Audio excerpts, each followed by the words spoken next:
Rahmatan lil alamin. Kenapa tema ini kita ambil?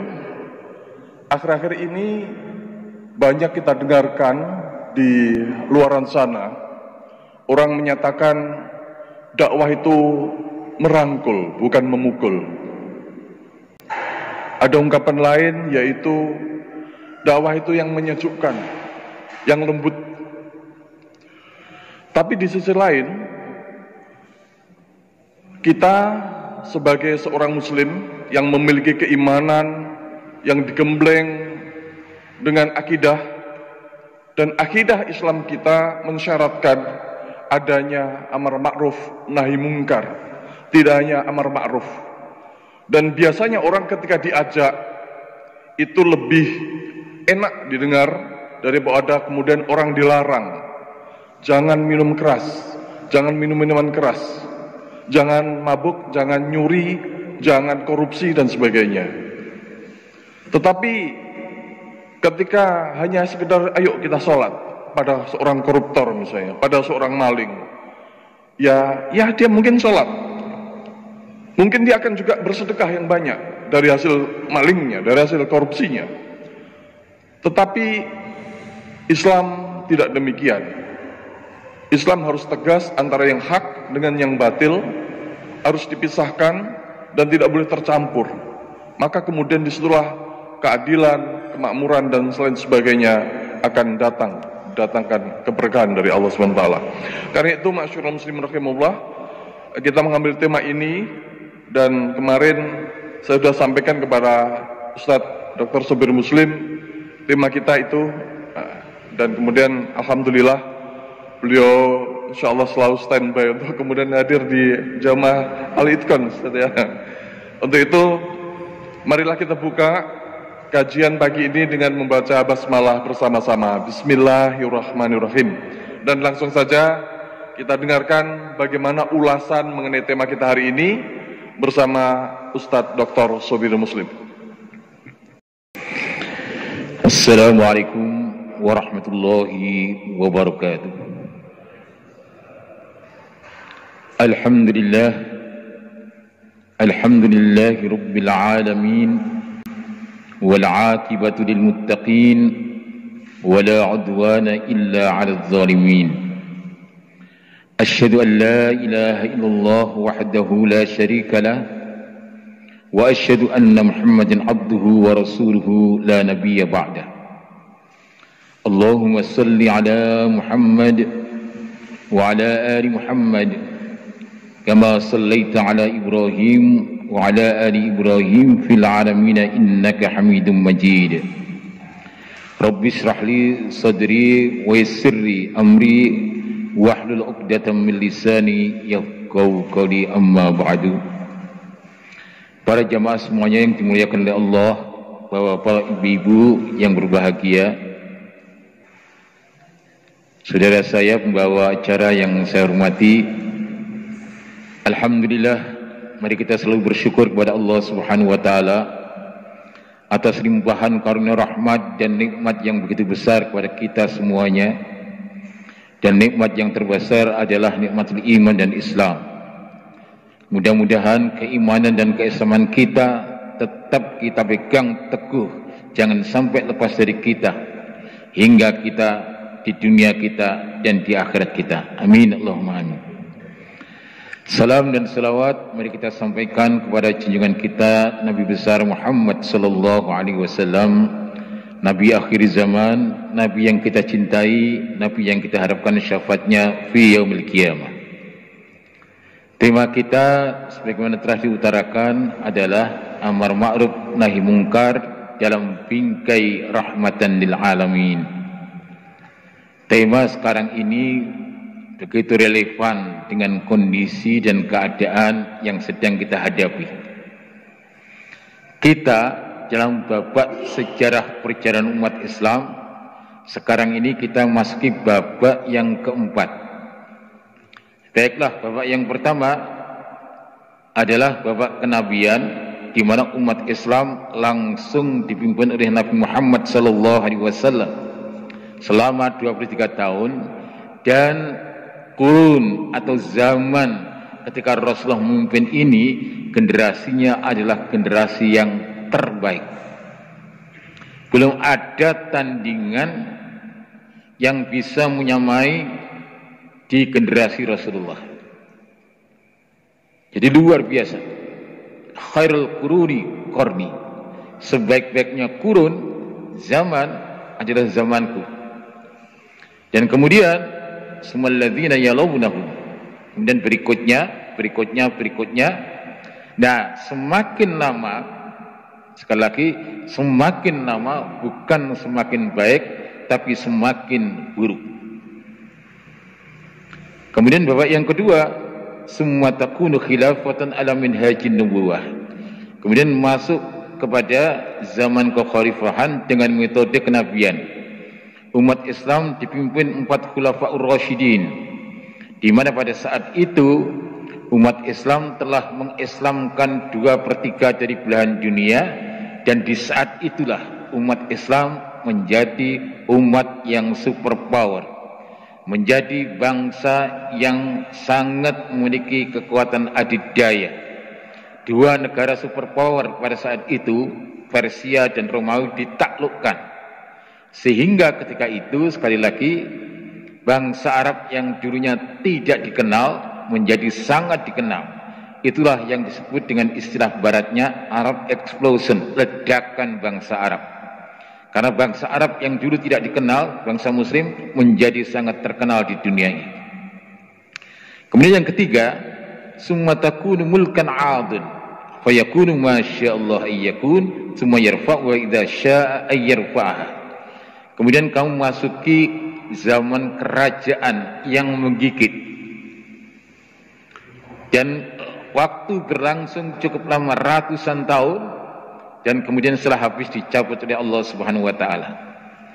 Para ahli sejarah sepakat waktu itu mulai zaman dinasti Bani Umayyah, diteruskan ke Bani Abbasiyah, dan kemudian ke Khalifah Turki Utsmani yang runtuh pada 3 Maret tahun 1924. Di sini umat Islam sekali lagi ratusan tahun telah memimpin dunia, dan umat Islam dipertimbangkan, dan sekali lagi musuh-musuh Islam maupun di dalam Islam sendiri sangat mempertimbangkan tentang Islam.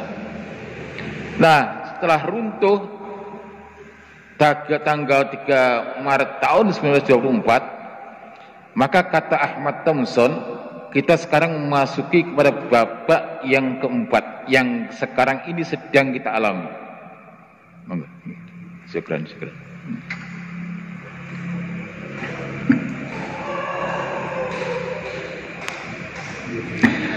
Summa takunu mulkan jabariyan fatakunu masyaallah an takun summa yarfa'u idza syaa yarfa'ha. Kita kemudian memasuki penguasa yang otoriter, yang diktator, yang memaksakan kekuasaannya dengan hawa nafsunya, tidak lagi berpegang teguh kepada Al-Quran dan Al-Hadis, tetapi sekali lagi berpegang kepada hawa nafsunya. Dan kemudian disinilah umat Islam sudah tidak berkuasa lagi pada level tingkat dunia. Tapi yang berkuasa siapa? Al-Yahud wan Nasara, Yahudi dan Nasrani.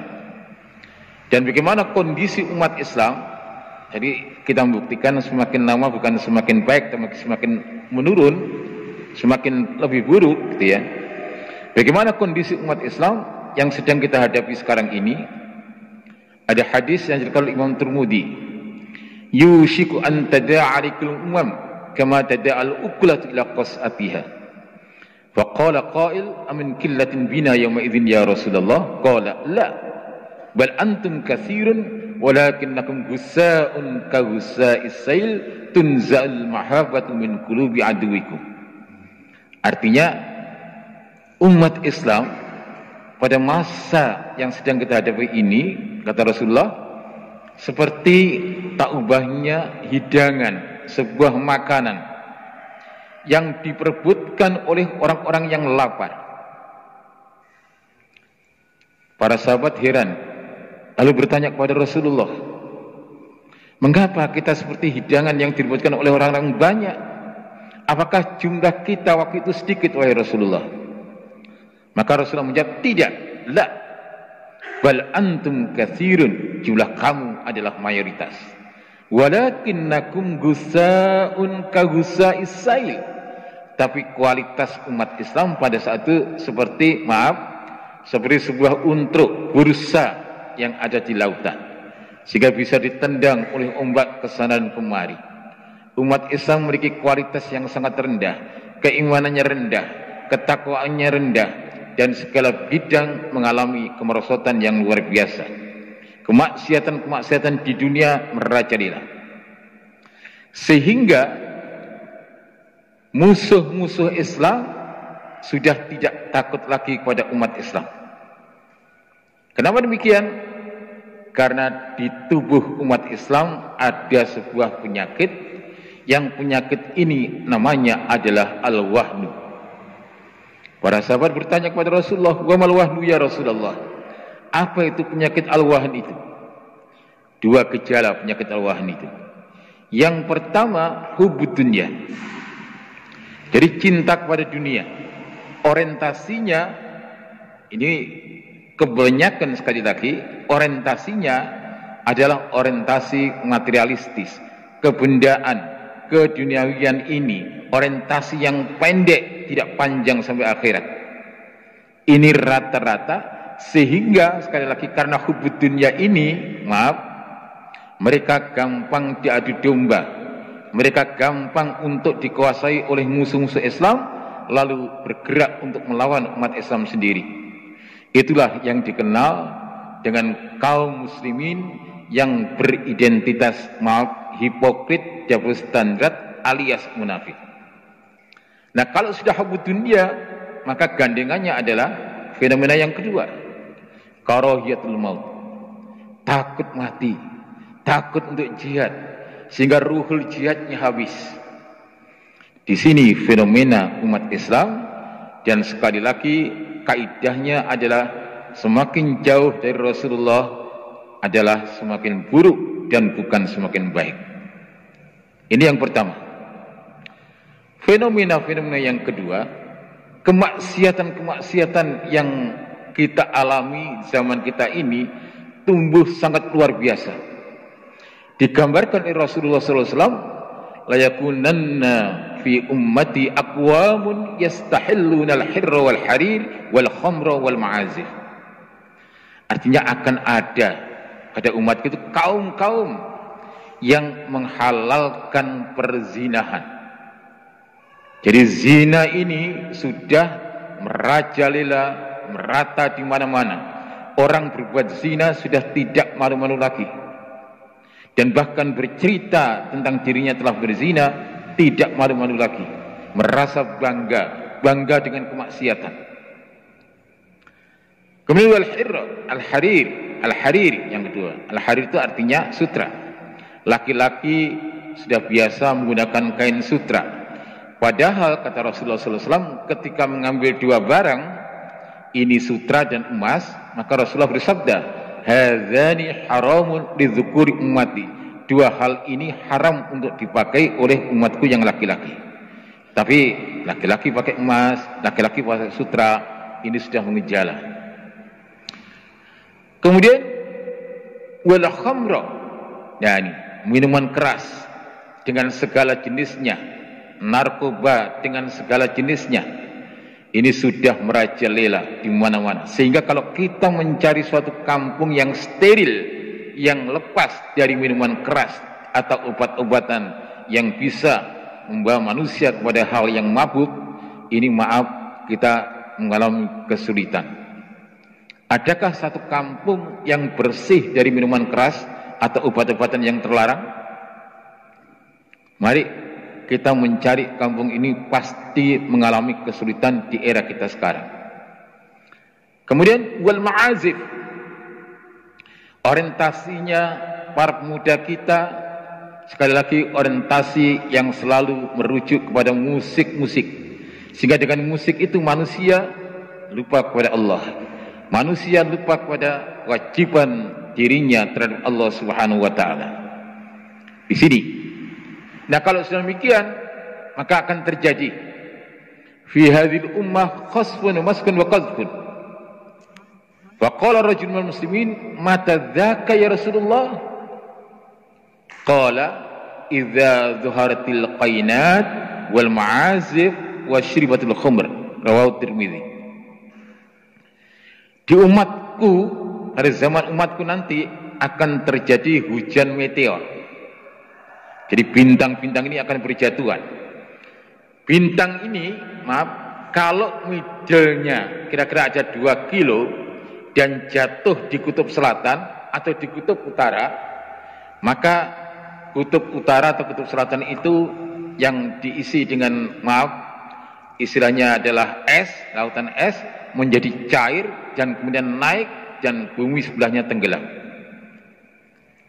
Kalau jatuh di daratan, maka akan membentuk lubang yang sangat dalam dan kemudian partikel-partikelnya itu naik ke atas sehingga terjadilah dukhan. Dukhan adalah asap yang tebal yang menutupi matahari. Maka dunia dalam keadaan gelap selama 40 hari 40 malam.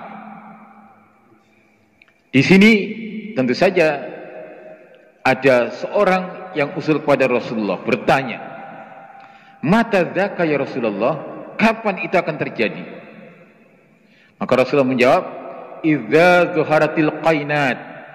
Apabila sudah terdapat banyak biduanita-biduanita. Jadi kalau sudah ada banyak biduanita-biduanita yang muncul, di sini perhatikan baik-baik, hujan bintang meteor akan segera datang. Wal qainat, gandengannya biduanita-biduanita itu masih dengan musik. Dan di sini manusia sekali lagi tertarik kepada biduanita dan tertarik kepada musik-musik yang ini mengantarkan kepada kemaksiatan-kemaksiatan yang sangat luar biasa. Dan kemudian wasyribatil khumr, dan minum khamr, minuman yang memabukkan atau jenis-jenis narkotika yang memabukkan, semuanya itu kalau sudah terjadi itu, maka akan turun hujan meteor. Nah, fenomena lagi yang kita harus sadar dalam hadis yang diriwayatkan oleh Al-Hakim dari Abu Hurairah, Rasulullah sallallahu alaihi wasallam bersabda, "Sayati 'alan nasi sanawatun khadda'at."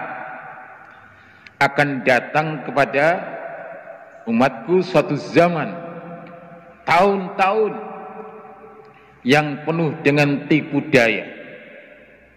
Jadi tahun-tahun yang penuh kedustaan, yang penuh kebohongan, hoak terjadi di mana-mana.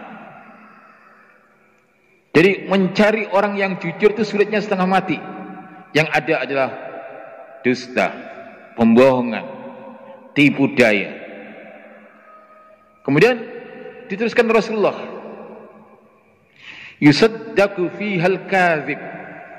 Orang yang dusta, ya, justru dianggap jujur. Dia dusta padahal. Tapi karena sesuatu bisa mempengaruhi masyarakatnya, maka masyarakat menganggapnya sebagai orang yang jujur. Padahal dia pendusta. Zaman sudah terbalik. Yang dusta dianggap jujur, sebaliknya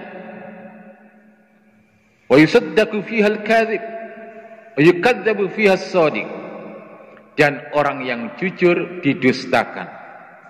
Jadi orang yang dusta dianggap jujur dan orang yang jujur dianggap dusta. Serba terbalik zamannya. Dan ini sedang kita hadapi, sedang kita alami zaman yang seperti ini. Kemudian wa yu'tamanu fiha al-kha'in. Nah ini, orang yang pengkhianat justru diberi amanat. Padahal dia pengkhianat justru diberi amanat. Karena apa?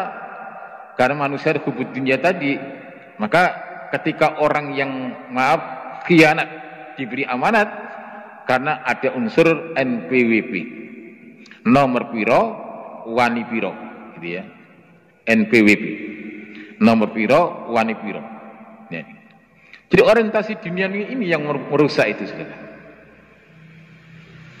Nah kemudian wa yukhawwanu fihal amin, dan orang yang terpercaya, yang amanat ya, justru dianggap khianat. Orangnya jujur, bagus, tapi karena tidak ada biaya, maka tidak bisa mengaruhi masyarakatnya, dan masyarakat sudah kadung diprovokasi untuk mengatakan bahwa yang jujur itu, yang amanah itu sebenarnya khianat. Digitukan. Terbalik, zaman terbalik. Wentiku fiya arwaibidoh. Nah, disinilah orang-orang yang bodoh, ya, orang-orang arwaibidoh, ar-rajul at-tafih, orang yang bodoh berbicara dan diserai untuk mengurus urusan umum. Kalau sudah demikian, maka berlakulah idza wusidal amru ila ghairi ahlihi fantadiris sa'ah. Kalau ada suatu perkara yang diserahkan pada orang yang bukan ahlinya, maka tunggulah kehancurannya. Ini fenomena akhir zaman lagi yang sedang kita alami. Maka nyawa ini begitu murah harganya, pembunuhan di mana-mana, hitungannya setiap menit terjadi pembunuhan di belahan dunia ini. Sehingga kata Rasulullah, la taqumus sa'ah hatta yaksural haraj. Qalu wa mal haraj ya Rasulullah? Qala al-qatlu al-qatlu. Rawahu Muslim. Kiamat tidak akan terjadi sebelum banyaknya haraj. Para sahabat bertanya kepada Rasulullah, "Wa mal haraj ya Rasulullah?" Apa yang dimaksud dengan haraj ya Rasulullah? Qala, Rasulullah bersabda, al-qatlu al-qatlu, yaitu pembunuhan dan pembunuhan. Jadi nyawa itu sudah tidak ada harga-harganya lagi. Kalau sudah demikian, inilah fenomena yang sedang kita hadapi. Artinya zaman, kata Rasulullah, semakin ganti generasi semakin jauh, bukan semakin baik, tapi semakin buruk. Disinilah kita, alhamdulillah, kuntum khaira ummah. Kalian adalah sebaik-baiknya umat. Kapan menjadi sebaik-baiknya umat? Kuntum khaira ummatin ukhrijat linnas, dilahirkan untuk manusia. Ta'muruna bil ma'ruf. Ini apabila kamu merintah kepada kebaikan, wa tanhauna 'anil munkar, dan mencegah kepada kemungkaran. Di sini ada dua kewajiban bagi setiap muslim, di pundaknya ada dua kewajiban. Yang pertama adalah al-amru bil ma'ruf. Jadi perintah untuk melaksanakan kebajikan. Yang kedua, an-nahyu 'anil munkar. Yang kedua adalah mencegah dari kemungkaran. Sehingga dari beberapa negara, maka amar ma'ruf nahi munkar ini dilembagakan. Di Saudi Arabia umpamanya, yang amar ma'ruf nahi munkar ini ada suatu lembaga namanya Hayatul Amri bil Ma'ruf wan Nahyi 'anil Munkar. Jadi dilembagakan. Di Malaysia ada istilahnya polisi syariah. Nah kita mungkin tugasnya ini sebenarnya, kalau nahi munkar ini, kalau itu dilembagakan kepolisian. Tapi sekali lagi kita tetap wajib amar ma'ruf nahi munkar. Ini adalah kewajiban kita semuanya. Tidak bisa ditawar-tawar. Al-amru bil ma'ruf wan nahyi 'anil munkar. Jadi dua tugas ini, yang pertama al-amru bil ma'ruf. Ini lebih gampang, lebih mudah merintahkan kebajikan itu. Tapi yang kedua ini an-nahyi 'anil munkar, mencegah kepada kemungkaran. Nah ini maaf, saya bukan membanggakan, tetapi ini adalah fakta. Yang bisa begini kalau di Indonesia itu FPI itu, saudara, Front Pembela Islam, yang sekarang maaf selalu dipojokkan, perang opini, buzzer-buzzer, ya, influencer selalu membuat buruk citra FPI. Padahal kalau berpikir sebenarnya, itulah namanya hizbah. FPI sekali lagi memiliki peran yang penting di dalam sekali lagi mencegah kemungkaran.